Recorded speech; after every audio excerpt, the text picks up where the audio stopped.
मुर्शिदाबाद, जहां कभी गंगा बहती थी, कहानियों की, संस्कृति की, आज वहां धुएं के गुब्बार हैं और अजनबी चेहरों की दहशत। हिंसा हुई, खून बहा और सबसे दुखद है कि हमलावरों को कोई पहचान न सका। ये केवल वक्फ विवाद नहीं, ये अपनेपन की दीवारों पर हमला है। क्या बांग्लादेशी कट्टरपंथ की छाया सच में हमारे आंगन तक पहुंच चुकी है? चलिए आपको पूरी खबर बताते हैं। नमस्कार, मैं हूं अवनीश शर्मा, आप देख रहे हैं स्टेट मिरर हिंदी। बांग्लादेशी कट्टरपंथ की आग में जल रहा मुर्शिदाबाद। मुर्शिदाबाद का नाम सुनते ही जहन में आती है नवाबों की तहजीब, इमारतों की शान और गंगा के किनारे सजी वो सांस्कृतिक परंपरा जो सालों से इस जिले की पहचान रही है। लेकिन आज यही जिला अजनबी आवाजों, जली हुई दुकानों और टूटी उम्मीदों से घिरा हुआ है। वक्फ बोर्ड से जुड़े संपत्ति विवाद ने हिंसा का रूप ले लिया। चश्मदीदों के अनुसार उपद्रव करने वाले ना तो मुर्शिदाबाद के चेहरे लगते थे, ना उनकी बोली यहाँ की थी। क्या वो वाकई पड़ोसी देश से आए थे? बांग्लादेशी कट्टरपंथियों की गतिविधियां सीमावर्ती जिलों में नया विषय नहीं है, लेकिन उनकी इतनी स्पष्ट हिंसक मौजूदगी अब चिंता का विषय बनती जा रही है।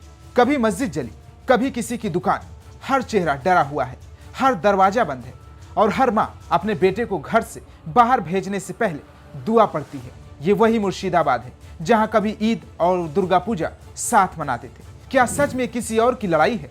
मुर्शिदाबाद जिले में वक्फ बोर्ड की संपत्तियों को लेकर चला आ रहा विवाद हाल ही में हिंसा में तब्दील हो गया।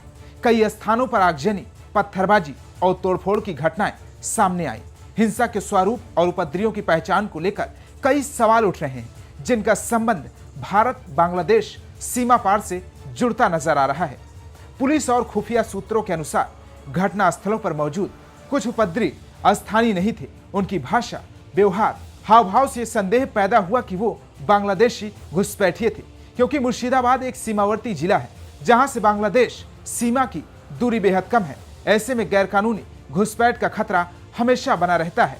वक्फ संपत्तियों को लेकर स्थानीय स्तर पर कई सालों से विवाद चलता रहा है, लेकिन इस बार जिस पैमाने पर हिंसा हुई वो सामान्य नहीं थी। ये संकेत देता है कि कुछ बाहरी लोगों ने जानबूझकर स्थिति को भड़काया और धार्मिक तनाव फैलाने का प्रयास किया। घटनाओं के पीछे किसी संगठित कट्टरपंथी नेटवर्क की भूमिका से भी इनकार नहीं किया जा सकता है। विशेषज्ञों के अनुसार बांग्लादेश के कुछ इस्लामी कट्टरपंथी संगठन भारत के सीमावर्ती इलाके में पैठ बनाने की कोशिश कर रहे हैं। उनका उद्देश्य अस्थिरता फैलाना, सांप्रदायिक तनाव बढ़ाना और भारतीय मुस्लिम युवाओं को कट्टरपंथ की ओर ले जाना हो सकता है। स्थानीय प्रशासन और राज्य सरकार पर भी सवाल खड़े हो रहे हैं। हिंसा के समय पुलिस की प्रतिक्रिया धीमी रही। कई क्षेत्र में पर्याप्त बल समय पर नहीं पहुंचा।